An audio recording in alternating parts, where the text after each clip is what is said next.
Bonjour tout le monde,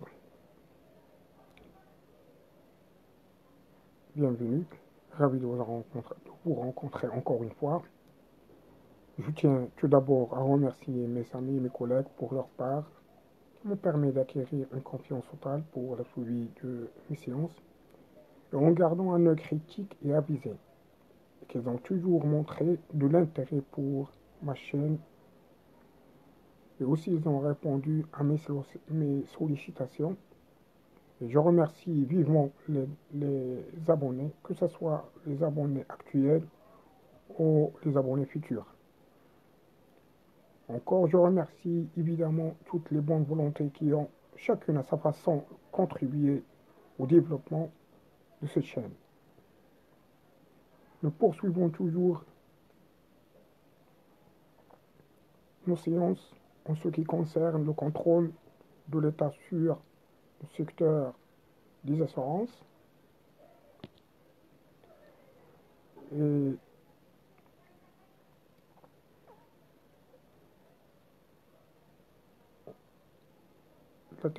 en précisant qu'est-ce qu'une détermination des objectifs de contrôle de l'État sur le secteur des assurances. On a vu aussi les raisons de l'intervention de l'État dans le secteur des assurances. On a vu encore que ces raisons qui amènent l'État à intervenir dans ce secteur peuvent être résumées en 3 points: protection de l'ordre public, raison économique et enfin raison sociale. Pour l'instant, on va parler sur le contrôle de la conformité aux lois des documents d'assurance. Et le contrôle de la conformité des documents d'assurance aux lois vise le respect par les entreprises d'assurance des lois relatives aux contrats d'assurance afin de, de sauvegarder l'ordre public dans son ensemble. À cette fin, nous remarquons que le législateur, dans la majorité des pays, a intervenu pour réglementer d'abord les documents d'assurance, tant dans la forme que dans le fond,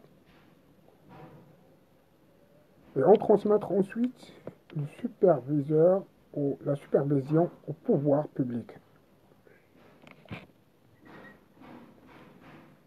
afin de veiller au respect de ces règles. Dans cette optique intervient l'autorité chargée de contrôle du secteur des assurances pour, d'une part, rendre ces documents dans leur ensemble conformes au texte de loi régissant le domaine et d'autre part pour qu'ils soient absolument clairs. Par exemple, la loi oblige l'entreprise d'assurance à spécifier sur ses contrats la durée de l'engagement, toutes les conditions dans lesquelles les contrats sont annulés ou deviennent sans effet.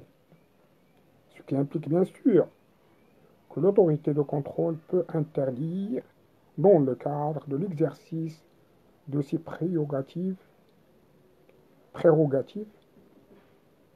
d'utiliser tous les contrats et documents comprenant des clauses contraires aux lois de régisseur ou de loi les régissant ou ceux qui ne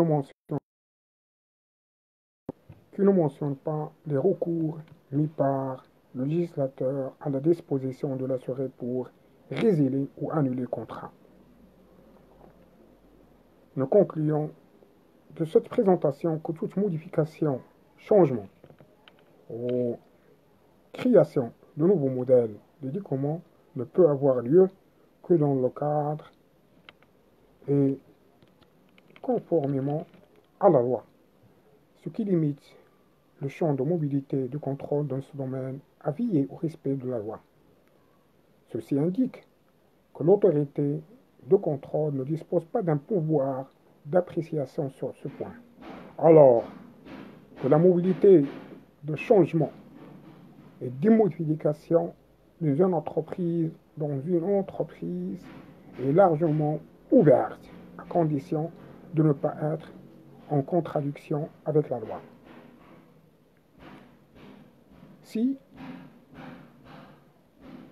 le législateur français, maintenant on va parler d'un droit comparé, si le législateur français avait conditionné la liberté d'action de l'autorité chargée de contrôle du secteur d'assurance sur ce point, il lui a par contre conféré le droit d'intervenir pour procéder à tout changement ou modification sur les documents qui lui sont soumis ou ceux qu'il aurait déjà homologués si besoin, et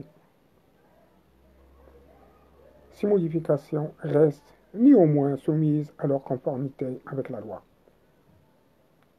Et afin de mieux cerner le sujet, nous suivrons le même chemin emprunté par le législateur marocain en distinguant entre les documents de l'assurance terrestre et les autres documents portant sur les autres opérations en raison des particularités de chacune d'entre elles et ce que je vous propose d'étudier chaque type à part dans les séances qui viennent. À ce point, je vous remercie beaucoup de votre suivi. Restez vigilants, attentifs à ma chaîne et je vous remercie encore une fois de votre soutien, de votre encouragement et je vous donne rendez-vous demain, Inch'Allah. Au revoir et merci.